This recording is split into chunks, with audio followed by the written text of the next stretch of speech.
அனைவருக்கும் தினம் ஒரு தகவல் சார்பாக இனிய வணக்கங்கள். இன்றைக்கி நம்ம பார்க்க போகிற பதிவு நம்ம குடும்பத்துக்கு தேவைப்படுகின்ற சக்தி வாய்ந்த ஒரு பதிவு. வருகின்ற ஏப்ரல் மாதம் 30ஆம் தேதி புதன்கிழமை அக்ஷய திருதியை வருது. எல்லாருக்குமே அக்ஷய திருதியை அப்படின்னு சொன்னோடனே நம்ம எப்படியாச்சும் தங்கமோ வெள்ளியோ வீட்டுக்கு வாங்கிட்டு வரணும், நம்ம குடும்பத்துக்கு இந்த வருடம் முழுவதும் தங்கம் வாங்குகின்ற யோகம் வரணும், தங்கம் பெருகணும் அப்படின்னு நினச்சிட்டு நம்ம எப்படியாச்சும் கஷ்டப்பட்டாச்சும் தங்கமோ வெள்ளியோ போய் கடையில் போய் வாங்குவோம். ஆனால் இந்த நாளில் நம்ம தெரியாமல் கூட இந்த ஒரு பொருளை மட்டும் நம்ம வீட்டுக்கு வாங்கிட்டு வரவே கூடாதுங்க. நிறைய பேர் தங்கம் வெள்ளி வாங்குறதோடு இல்லாமல் அந்த கடைக்கு போனவுடனே டக்குன்னு சில பொருட்களை கூட சேர்ந்து எக்ஸ்ட்ராவாக நம்ம டக்குன்னு வாங்கிட்டு வந்துடுவோம். இது வீட்டுக்கு தேவைப்படுகின்ற பொருள் தானேன்னு சொல்லிட்டு வாங்குவோம். ஆனால் சில பொருட்களை இந்த அக்ஷய திருதியை நாள் அன்னைக்கு நம்ம வாங்கிட்டு வந்தோன்னா நம்முடைய வாழ்க்கையே பாதிக்கும். குடும்பத்தில் பலவித சிக்கல்கள் நம்மளே கொண்டு வந்து சேர்த்த மாதிரி ஆயிரும். அப்படிப்பட்ட அற்புதமான ஒரு பதிவு தான் நம்ம இன்றைக்கி தெரிஞ்சுக்க போகிறோங்க. பதிவுக்களை போகிறதுக்கு முன்னாடி நம்முடைய சேனலை சப்ஸ்கிரைப் பண்ணாமல் பார்த்துட்ருக்கோங்க, கண்டிப்பாக சப்ஸ்கிரைப் பண்ணிக்கோங்க. அப்போ தான் எங்களுடைய எல்லா நல்ல நல்ல பதிவுகளுமே உடனுக்குடனே வரும். இப்போ பதிவை தெரிஞ்சுக்கலாம். அக்ஷயம் அப்படின்னு சொன்னாலே அழியாதது, பெருகக்கூடியதுன்னு அர்த்தம்.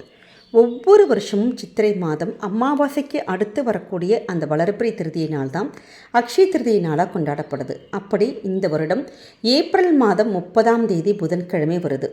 அந்த நாளில் தங்கம் வெள்ளி எது வாங்கினாலும் நமக்கு பொன் பொருள் எல்லாமே பெருகும், செல்வங்கள் பெருகும் அப்படின்னு சொல்லிட்டு தான் எல்லாருமே இது மாதிரி நம்ம கனவிலும் நினைத்து பார்க்கக்கூடிய முடியாத நல்ல நல்ல பலன்கள் எல்லாம் நமக்கு கிடைக்குங்கிறதுனால தான் இந்த ஒரு நாளை நம்மளும் வருடந்தோறும் விடாமல் ஏதாச்சும் ஒரு குண்டுமணி தங்கமாச்சும் வாங்கியே ஆகணும் அப்படின்னு சொல்லிட்டு நம்ம போய் கடையில் போய் வாங்கிட்டு வரோம். ஆனால் இந்த நாளில் நமக்கு தங்கம் வெள்ளி வாங்கிறது மட்டும் விசேஷம் கிடையாதுங்க. உங்களுக்கு நிறைய முக்கியமான காரியங்கள் இருக்குது. அதாவது கோவிலில் போய் வழிபாடு பண்ணலாம், புனித நீராடலாம், பித்ருக்களுடைய காரியங்கள் பண்ணலாம், இறைவனை நீங்கள் வழிபடலாம். அது மட்டும் இல்லாமல் நாம ஸ்மரணை, அதாவது ஏதாவது நாமங்கள் ஸ்லோகங்கள் பண்ணலாம். குறிப்பாக தான தர்மங்கள் இதெல்லாமே செஞ்சோன்னா எப்படி தங்கங்கள்லாம் நம்ம வாங்கிட்டு வர்றது பெருகும் நம்ம ஒரு ஐதீகம் இருக்கோ, அதே மாதிரி தான் நீங்கள் பண்ணுற இந்த எல்லா வழிபாடுகளுமே பெருகி நமக்கு அதனுடைய புண்ணிய பலன்கள் கண்டிப்பாக கிடைக்குங்கிற ஒரு ஐதீகம் இருக்குது. அதனால் நிச்சயமாக நம்ம இதில் மட்டும் கான்சென்ட்ரேஷன் பண்ணாமல் நம்ம வீட்டுக்கு என்ன வாங்கிட்டு வரோம்னு நினைக்காம நம்மளால் முடிந்த தான தர்மங்கள் நமக்கு என்ன செய்ய முடியுமோ அது மாதிரி சின்ன சின்ன விஷயங்கள் நம்ம செஞ்சாலே போதுங்க. குடும்பத்துக்கு அவ்வளோ ஒரு ஐதீகம். இந்த நாளில் கண்டிப்பாக நம்ம இது பெருமாளுக்கே கடன் கொடுத்த குபேரன் லக்ஷ்மி தேவியை வணங்கி செல்வத்தை பெற்ற நாள். அதனால் இந்த அக்ஷய திருதி அன்னைக்கு லக்ஷ்மி பூஜை பண்ணுறது, குபேர பூஜை பண்ணுறது இதெல்லாம் அவ்வளோ ஒரு விசேஷம்.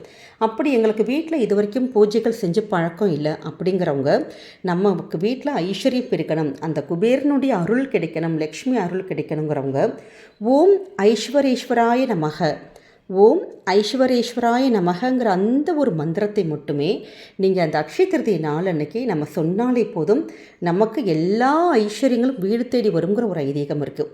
நம்முடைய கமெண்ட் செக்ஷனில் ஓம் ஐஸ்வரேஸ்வராய நமகங்கிற அந்த ஒரு நாமத்தை நீங்கள் பதிவிடுங்க. கண்டிப்பாக குபேரனுடைய அருளும் லக்ஷ்மி அருளும் உங்களுக்கும் உங்கள் குடும்பத்துக்கும் நிச்சயமாக கிடைக்குங்க. இந்த நாளில் நம்ம செய்யக்கூடிய மிக முக்கியமான ஒரு தானம் என்னன்னு கேட்டிங்கன்னா அன்னதானம். ஏன்னா அன்னதானம் நம்ம அந்த நாளில் யாருக்காச்சும் ஒருத்தருக்கு ஒரு உயிருக்காச்சும் செஞ்சோன்னா இறைவனுக்கே நீங்கள் அன்னமிட்டதற்கு ஒரு பலன் கிடைக்கும். அந்த வருடம் முழுவதுமே நம்ம குடும்பத்தில் இருக்கக்கூடிய வறுமைகள் நீங்கும். அது மட்டும் இல்லாமல் ஏதாவது கால்நடைகள், அதாவது வாயில்லாத பசுமாடுகளாக இருக்கட்டும், இல்லாட்டி ஆடு மாடு வேறு எதுவாக இருக்கட்டும், கால்நடைகளுக்கு அன்னைக்கு ஏதாவது ஒரு உணவு கொடுத்தீங்கன்னா நிச்சயமாக நம்முடைய வாழ்க்கையானது நல்ல வளம் பெறுங்க. அதே மாதிரி அரிசி கோதுமை இது மாதிரியான உணவு தானியங்களை நம்ம தானம் பண்ணோன்னா நம்ம வீட்டில் அகால மரணங்கள் விபத்து இதெல்லாம் சம்பவிக்காதுன்னு ஒரு ஐதீகம் இருக்குது. இனிப்பு பொருட்கள் நீங்கள் ஏதாச்சும் நம்ம தானம் பண்ணோன்னா குடும்பத்தில் கல்யாணம் யாருக்காச்சும் நடக்காமல் ரொம்ப டிலே ஆகிட்டுருக்கு அப்படின்னு சொல்கிறோம் பார்த்தீங்களா, அப்படிப்பட்ட அந்த சுபகாரிய தடைகள் நிச்சயமாக அகலும். அதே மாதிரி இந்த ஏப்ரல் மாதம் எல்லா பக்கம் வெயிலாக இருக்க பாருங்கள். அதனால் உங்களால் முடிந்த நீர்மோர், விசிறி, குடை, பானகம் இது மாதிரி ஏதாச்சும் ஒரு வகையில் அடுத்தவங்களுடைய தாகத்தை நம்ம தீர்த்தோன்னா கண்டிப்பாக நமக்கு அவ்வளோ ஒரு புண்ணியங்கள் கிடைக்கும்னு சொல்லிட்டு பவிஷ்ய புராணத்திலே சொல்லியிருக்காங்கங்க. அதனால் சின்ன சின்ன தானங்கள் தர்மங்கள் நம்மளால் என்ன முடியுதோ பண்ணால் போதும். நம்முடைய நிறைய பதிவுகளை சொல்லிகிட்டு இருக்கோம். இப்போ நம்முடைய கர்மாக்களை தீர்க்கக்கூடிய எளிமையான ஒரு டிப்ஸ் என்னன்னு கேட்டிங்கன்னா, எப்பயுமே மொட்டை மாடி இல்லாட்டி உங்களுடைய காம்பவுண்ட் செவுத்தில் ஒரே ஒரு பவுலில் கொஞ்சம் தண்ணி மட்டும், இப்போ வெயில் காலம் பார்த்திங்களா, தண்ணி மட்டும் கொஞ்சோண்டு எடுத்து வைங்களேன். காக்கையோ குருவியோ ஏதாவது ஒரு வாயில்லாத ஜீவன் பறவைகள் கண்டிப்பாக அந்த தண்ணியை குடிக்கும். அப்படி நம்ம வைக்கிற சின்னதான ஒரு தானமே நமக்கு ஏதாவது ஒரு கெட்ட கர்மாக்கள் இருந்தால் கூட அந்த கர்மாக்களை அழிக்கக்கூடிய சக்தி இப்படிப்பட்ட அந்த பறவைகளுக்கு நம்ம ஒரு தானம் கொடுத்ததற்கு நமக்கு ஒரு பலன் கிடைக்கும்னு சொல்கிறாங்க. அதனால் இந்த வெயில் காலத்தில் இந்த அக்ஷய திருதியை நான் இது வரைக்கும் நமக்கு செய்யலாமா அப்படிங்கிறவங்க கூட இந்த அக்ஷய திருதியை நாளன்னைக்கு நீங்கள் அப்படி ஆரம்பித்து பாருங்கள். அந்த தானங்களை பல மடங்கு பெருகி உங்களுடைய குடும்பத்தையும் உங்களையும் வாழ வைக்குங்க. அப்படிப்பட்ட சக்தி வாய்ந்த ஒரு நாள் தான் அக்ஷய திருதி. இந்த நாள் பற்றி நிறைய விஷயங்கள் நம்ம பேசிக்கிட்டே போகலாம். ஆனால் இந்த நாளில் நம்ம இப்படி தங்கம்லாம் போய் கடையில் போய் வாங்குகிறோமோ அதே மாதிரி வீட்டுக்கு வாங்கக்கூடாத சில பொருட்கள் இருக்குது. இதை மட்டும் எக்காரணம் கொண்டும் நீங்கள் வாங்கிட்டு வராதீங்க. முதல் பொருள் என்னன்னு கேட்டிங்கன்னா கருப்பு நிறம். அதாவது கருப்பு நிறம்ங்கிறது எப்பயுமே ஜென்ரலாக ஒரு எதிர்மறை ஆற்றல் அப்படி அதனுடைய அடையாளமாக சொல்லப்படுறது. அதனால தான் இந்த அக்ஷய திருதி அன்னைக்கு இப்படிப்பட்ட ஒரு செழிப்பான ஒரு நாளில் நம்ம இப்படி கருப்பு நிறத்தில் உள்ள ஏதாவது பொருட்கள், எந்த பொருளாக இருந்தாலும் கருப்பு நிறத்தில் உள்ள ஒரு பொருட்களை நம்ம வீட்டுக்கு நம்ம வாங்கிட்டு வந்தோன்னா நிச்சயமாக குடும்பத்தில் செல்வ இழப்பு ஏற்படுன்னு ஒரு ஐதீகம் இருக்குது. அதே மாதிரி கத்தி, ஊசி இது மாதிரியான கூர்மையான ஒரு பொருட்கள் எந்த பொருளாக இருந்தாலும் சரி.